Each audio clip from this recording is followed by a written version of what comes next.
It's blow time. So today we are talking about blow drying and all the tips that can help you get a great blow dry. I have managed to keep my hair really wet out of the shower today, and I can't believe it. I wore the towel as long as I could this morning. I had it, and I was like, okay, I feel like this towel is like soaked now.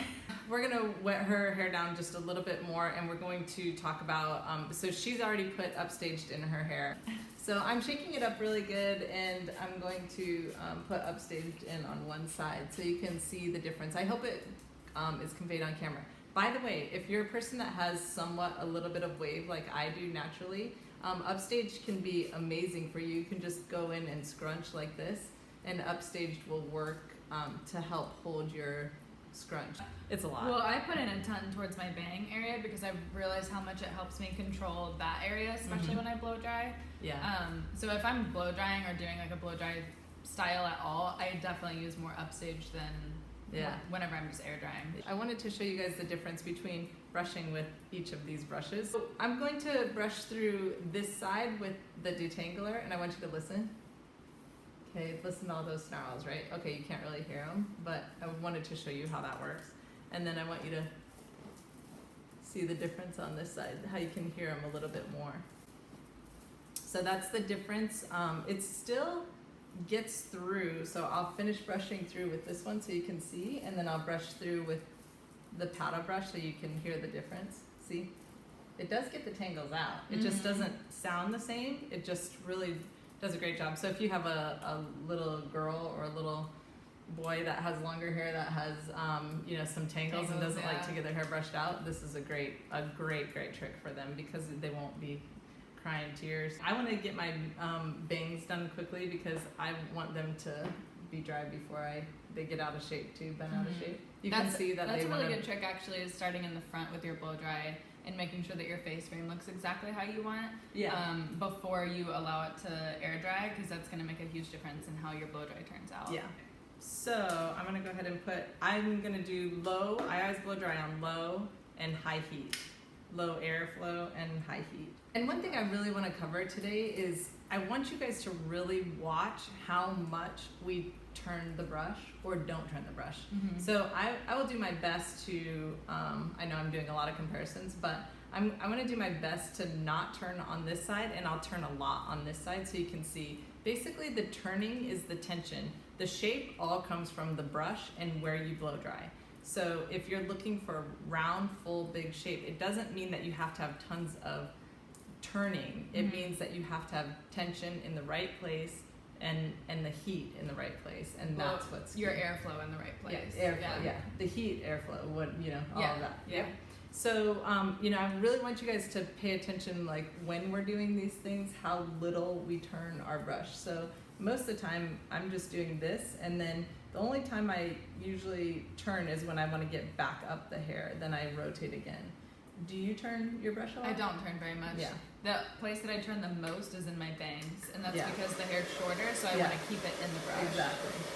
So if you have shorter hair, it does kind of help to turn a little bit, but I mean, like she was saying, the tension is really the key. So if you're able to get that tension with I think that the boar bristle has a lot to do with it. The boar bristle's huge on this, to be able to work the brush on yourself. So that's why I wanted to make sure. But I found the triangle brush didn't need the boar as well because it has so much grip. The shape in it it has inherently. the corner, so it allows it to pick it up easier. Yeah. So you'll notice my airflow is over halfway on my brush, right? So this is what's creating the rounded shape. If I wanted more round shape, then I can go further down on the shape to allow for more cooling time on here. That's what creates the difference in your shape if you blow dry back here versus here versus here. If you blow dry behind here, you'll notice I was doing that on my bangs. It's because you want collapse. That will allow the hair to just kind of sink in after, so you're creating a more flat shape, and out here is a more rounded shape.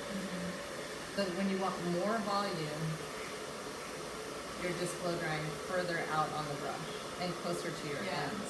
I kind of think of it as like the underneath part of the brush. Like you're blow drying on more of the outside of the brush as opposed to the top of the brush. Yeah, you want to get over, like, you want to get further away from your head, if you can think of it that way. I don't know, everyone has a different way of thinking it, So we just try and give you your aha moment with it. When you're blow drying and your hair still looks like this, it's not dry yet. You see how it's kind of like section-y looking? It's not like smooth across. You can see there's like a gap right here. That means that piece is still damp. When it gets more dry, it'll look more smooth all the way throughout. So that's what I'm watching for when I'm blow drying on a client or blow drying on myself, is how much of that like clumping, I think clumping is the best word. Yeah. When the hair is more clumped together when it's wet, it has that more like dreaded look. So you're looking for it to fan out more. So it's really important to focus on, you know, the hair getting more fanned out and then still shiny, because that's where other people make mistakes. Like under drying or over drying are the two things. Like if you're under drying, your hair will start getting more wavy, it won't hold its shape, and it'll probably be more subject to like humidity challenges. So, and then when you over dry, your hair starts looking like crinkled and it's not shiny. It'll get more dull and matte and not as like silky.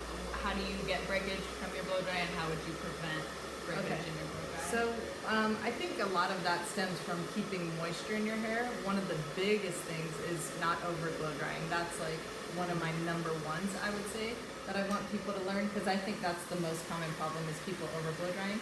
Because usually people will start like here and they'll get all this and then they're like, oh, this is all still wet, and they'll go back in and re-blow dry that, and then that over dries your ends. So you'll notice we focus on the top area first, and because that's the one that takes longer to dry. I really go in, get that dry, and then when I get that like 80% dry, then I go in and I merge it all together with the bottom. So then I go in, get that blow dried, and then I come down and blow dry towards the ends and really get those in the place I want them. The benefit of this is you spend less time blow drying because you're not blow drying this 10 times. The same spot. Yeah, over and over. Yeah. So we have 3 heat settings, and then 2 speed settings, and then a cool shot. So it's pretty versatile. Jacynda uses hers on low with high heat. Yep. I usually will use mine on high with high heat when my hair's really wet, but whenever I'm trying to like get my style like at this amount of dry, I would just do really low fan speed, and then like a medium or high heat. If I go in and I'm blow drying, and I blow dry back at my hair like this, you see how I'm creating frizz? And I'm also lifting the cuticle in the wrong way. What I'm looking to do is close down the cuticle and So really blow drying with the direction of your hair. Exactly. You don't want to blow dry. I like back accidentally up at it. winced whenever you did that. I was like, oh no, don't I do know, that. it's Don't so blow dry bad, up. I know. I like, it hurts me just to do it. I'm like, oh no, I hope I'm not jacking up my hair. You want your airflow to go with the flow of your cuticle, not against it. Because your cuticle lays down like house shingles, like the shingles on your house, so they're all going in the same direction, going down. Think of your part being like the roof line, and then your hair shingles going down like this. Most volume for the longest time, what I would do is I would blow dry in a vertical blow dry like this with the round brush in each section. So if you have fine hair, you can either section this way, or you can section forward and blow dry like this, or you can section like this and blow dry up underneath. All of those give you volume in the same way that your upside down blow dry does. And then once you get this whole piece warmed up, your goal is then to cool it in place. So you would go down, you'd blow dry all this. Okay, you get this all warm, and then you're going to roll the section up, and then you're going to use your cool shot. So now I've got the cool shot on, and I'm keeping it vertical, and then I'm cooling the hair in place. And that will give you the most volume you can get. So on my hair, it's really hard to show that kind of volume because mine's so heavy to begin with. You would see it on mine a lot more. Yeah, so we can show. I actually love how that looks though. That's actually cute. Yeah, that's a lot of work. Yeah. On my hair, it'd take me like 40 minutes. I'd rather go in and curl. But So I actually, whenever I'm doing my bangs, and this is the only time that I ever section my hair in my entire routine, but I use my Invisibobble, and I just pull all of my hair back, use my round brush, and then I do high heat and medium fan speed, and I'll just kind of blow dry up into my hair. oh, that's why you have to put your hair back, because you start like that. Yeah. Otherwise, it would be so like everything falling in your face. Exactly. So at this point, I would just let it sit for a second, and then when it comes back, it has the swoop that I want, and then I just take these hairs and I turn the brush onto its side, and I'll just roll them back like this to keep them back out of my face.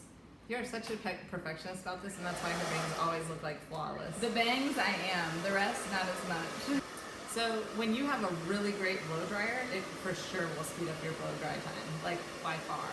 I would say the biggest thing that helps speed up dry time is the shampoo and conditioner, because when your hair is not trying to hold on to moisture, then it will let go of the excess moisture that's in your hair faster.